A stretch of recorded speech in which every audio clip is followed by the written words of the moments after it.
delighted now to be joined on the line by Anthony Yarde to look ahead to what is so far a very successful boxing career and look and promote his upcoming World WBO Light Heavyweight Boxing Championship fight against Sergey Kovalev in Russia on the 24th of August. And I suppose, first of all, Anthony, you must be very excited the opportunity to fight for a world title.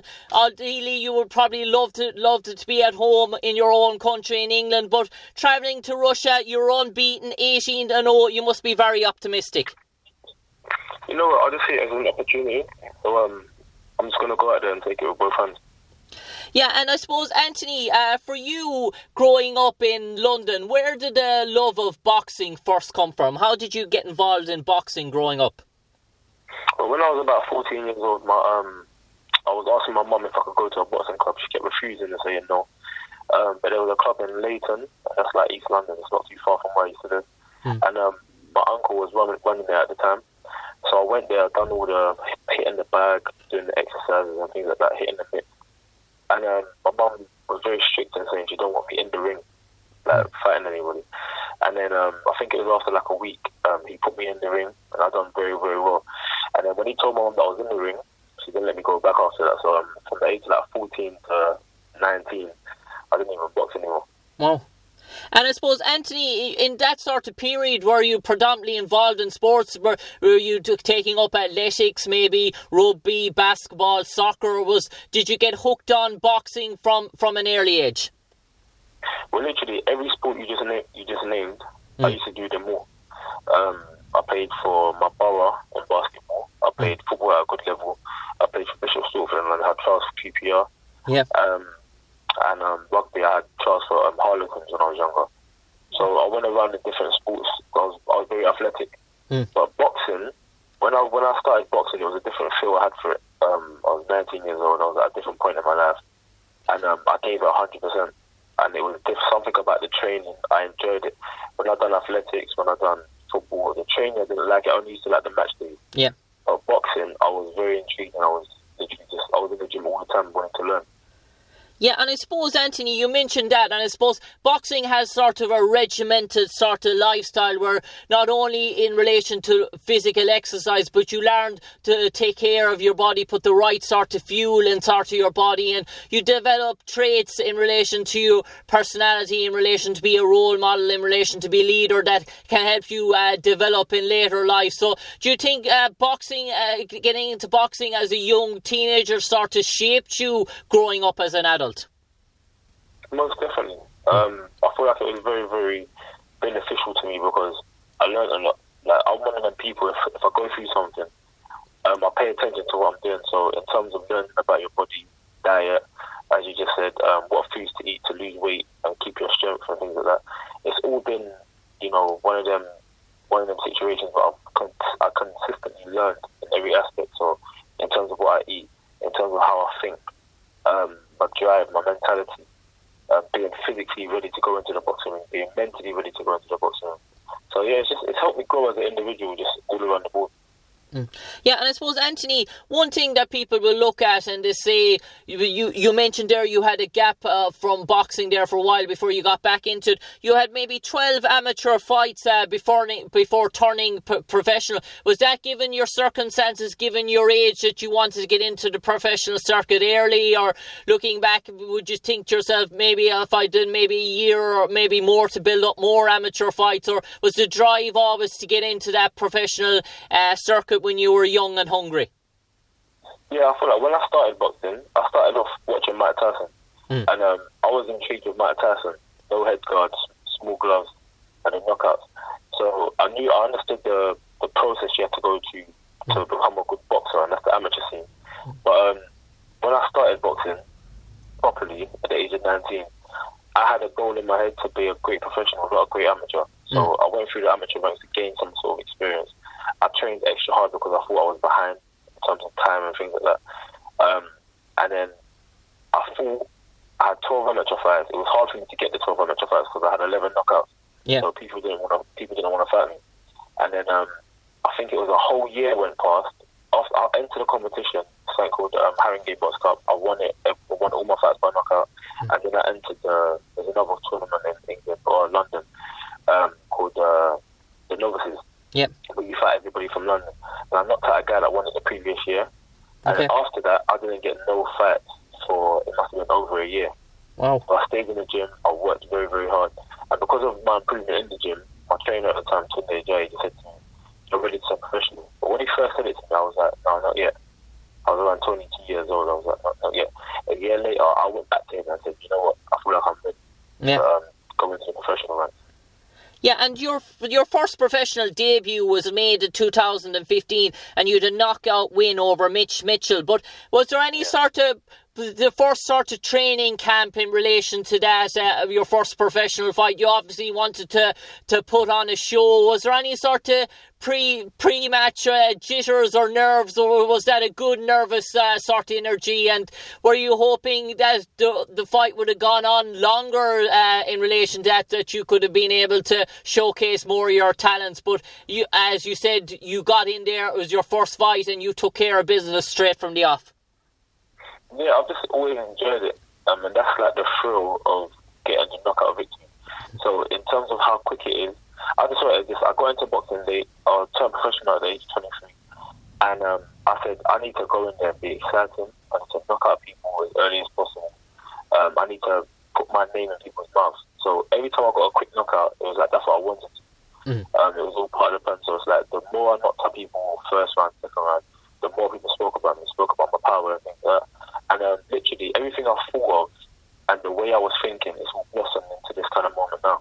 Yeah, and I suppose your most memorable fight on your resume so far, I suppose, is July 8, 2015, when you stopped Richard Barangi, who was ranked top 10 in the WBO rankings to win the WBO European light heavyweight title. And that probably drew an awful lot of attention, not only in relation to England, but overseas as well, and it sort of put you on the map, that sort of victory. Yeah, definitely. When I beat Barangi, again, I knocked him out the first round, and that was my first fighting somebody in the top 10. Yeah. I knocked him out in the first round. Not only I knocked him out in the first round, not many people know of this kind of pain, but I had an abscess toothache leading up to the fight. So I knocked him out first round. You know, that's one of my most pleasurable victories so far, because I was in so much pain. I was going to pull out the fight. I just took a risk, basically, went into it, knocked him out first round, so I was very, very grateful. But again, it was all building blocks into strengthening and mentally, making my mentality stronger, having like just a lion mentality of like, no matter what kind of position you're in, you need to go and eat. So I've always had that kind of mentality. Yeah, and I suppose, Andre, just onto the fight itself, on August 24th, you're coming up against Sergey Koloff. Sergey, who's had a really distinguished career, but maybe Sergey, maybe not as, he's still a world-renowned fighter, but you've probably seen weaknesses now that probably weren't there maybe 3 or 4 years ago. He is 36, and maybe in the last 2 years, Andre Ward and in relation to Eider Alvarez have shown up probably weaknesses in Sergey Koloff, and there's probably a lot there that you'll be hoping to exploit. I feel like he's the same fighter, if I'm being 100% honest. In his last fight, he looked very energetic, he looked powerful, he looked strong. I just feel like Alvarez wasn't intimidated by him, and Andre Ward had a better boxing IQ. But in terms of him as an individual, I feel like he's still the same. He's still a good puncher. He's still very strong. He's still got, again, a lot of experience. He's fought at the top level for a long time now. But again, I don't really think like that. Every fight I've had so far, my opponents had a lot more experience. Every single opponent that I've fought so far has had a lot more experience. So I've always had the mentality of that. When I land the punch, I don't feel like anybody in the world is taking the punch, or they're going to feel it and then they're going to tactically, or they're going to slowly break down. So I've just got a mentality. Experience don't play a key. I feel like it's very much to do with your mentality, how you approach the fight and how you perform in that.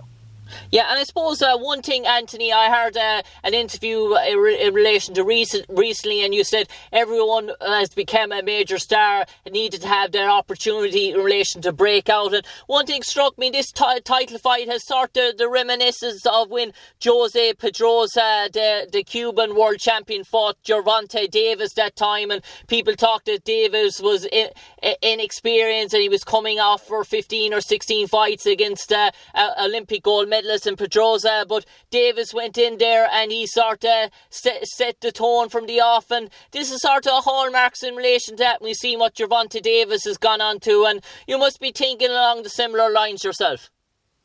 Yeah, I just literally focus on myself. It's been done so many times in the sport where somebody that they say was lacking in experience or anything like that, when that day was victorious. In my case, it's very, very different. Gervonta Davis had loads of amateur fights. He was boxing from his age of like 7 years old. He had loads of amateur fights. I had 12 amateur fights. I started boxing very, very late. So I'm in my own little bubble in terms of my mentality. I feel like there's nobody like him so far. Muhammad Ali had a certain confidence in himself. He said he was the greatest. Mike Tyson believed he was indestructible, impregnable, etc. Floyd Mayweather had a belief within himself that he was just the best. And I've got that kind of belief in myself that there's been nobody like me so far. The fact I've had only 12 amateur fights, it motivates me more than people can imagine. And when I go out there and I beat Kovalev, it's going to be a big stamp in history because nothing like this has ever been done before. So that's a big motivation for me.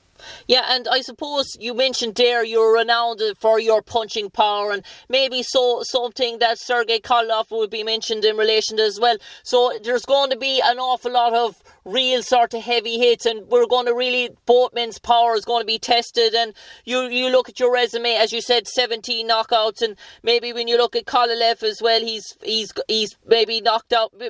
Maybe I'm going back to 2013 when he beat Nathan Cleverly and Bernard Hopkins in 2014. But they're probably two standout victories for Kovalev, but they're back maybe 4 or 5 years ago. So you must feel you've an awful lot of momentum because you're coming in the last year or so, last 2 years, and you're knocking out people on a far more frequent basis. Yeah, I just feel like I'm a different human being. Kovalev, again, he deserves his accolades. He went in there. I think he came up as well, but he didn't come through the easy. He came up, he joined Kathy Duva, and he worked his way up, became world champion, and made a name for himself. So again, I respect what he's done. But I just literally focus on myself, what I'm going to do. And I'm just looking forward to it because it's another challenge in my life that I'm going through, and that I know I'm going to overcome.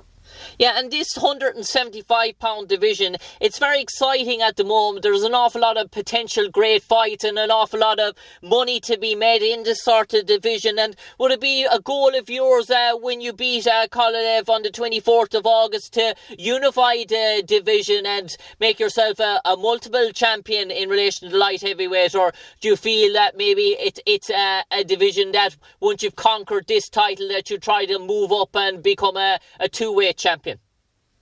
I feel like the stages. So one of my first goals was to become world champion. Then I went into unify and then move up. So unifying, showing that I'm the best in the division, again, will be another tick on the box, and just it will solidify my place in the light heavyweight division. So that's definitely something that I'm gonna have to do. But again, for me, it's always been one thing at a time. So the first thing is becoming world champion, and then it will be to unify. And then as my profile grows, I will become more of a household name. Again, move up from weight division and demonstrate up there as well.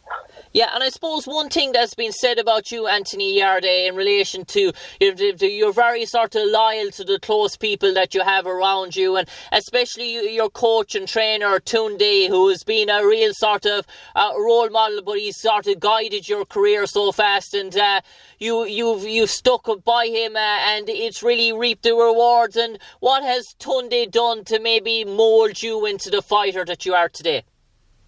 Literally, Tunde's just been himself. When I first met him, he was very, he struggled keeping fighters around him because he was so determined, and he wanted it so much to be a great trainer, to build world champions and things like that. So because he was so strict and because his training regimen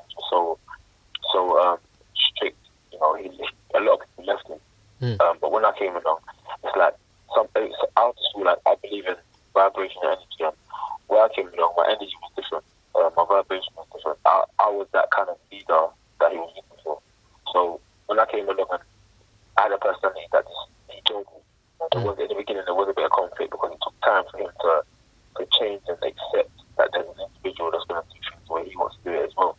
So once we both had an understanding with each other, we just, blossomed and never looked back. The main thing is we both got the same goal, and that's probably why we work so well together. Yeah, and I suppose, Anthony, in relation to the fight, it is the 24th of August. You're probably in camp mode, is probably intensifying at the moment. In relation to the final sort of week in relation leading up to the fight, you plan to travel maybe out to Russia, maybe 10, 12 days in advance, set up a base there and continue your training and your sparring leading into the fight? Yeah, most definitely. I know it's going to be a different altitude. The food's going to be different, things like that. So all these things again, lack of experience don't really mean in the boxing. Lack of experience can mean, how much you travel, going to different countries, discovering how your body reacts being in different climates and things like that.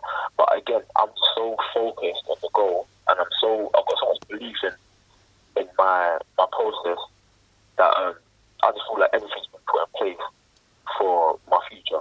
When I first went into amateur boxing, I felt like every fight I had was put in place to win by knockout. As a professional, every fight was put in place to win by knockout.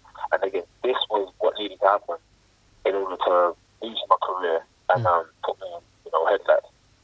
Yeah, and I suppose, Anthony, finally, you mentioned there, and I saw something in relation to social media in a conversation, a great dialogue with one of your icons, The Rock, and you mentioned that you're going to use The Rock sort of trademark to celebrate your world title victory, and is that going to be an all-out a sort of a showcase in relation to the Rock celebrations out in Russia? Most definitely. Again, that was one of the moments, iconic moment in my career so far, in my life so far. The Rock is somebody that I used to watch day in, day out when he used to do WWE, and to see what he's accomplished after he left WWE in terms of films, movies that he's done, and how much he's elevated within his life is just nothing short of tremendous. So the fact he actually took time to tweet me and things like that, because he saw me doing an impression of him, 100% have to carry out. So as soon as I win and the referee raises my hand, I'm jumping on the top rope. Whether people can hear me or not, I'm shouting out, "If you smell what the beast is cooking," and I'm going to raise my eyebrow and raise my hand. On that note, what a great way to end the interview, speaking to Anthony Yarde. We're promoting his upcoming WBO Light Heavyweight Championship, World Championship fight. We encourage all our Irish boxing fans to tune in to lead on Anthony Yarde to victory. And Anthony, we wish you all the best, and hopefully it's the start of a blossoming reign where you can unify the light heavyweight division. Take care, Anthony Yarde. Thank you. Take care. Thank you. Bye.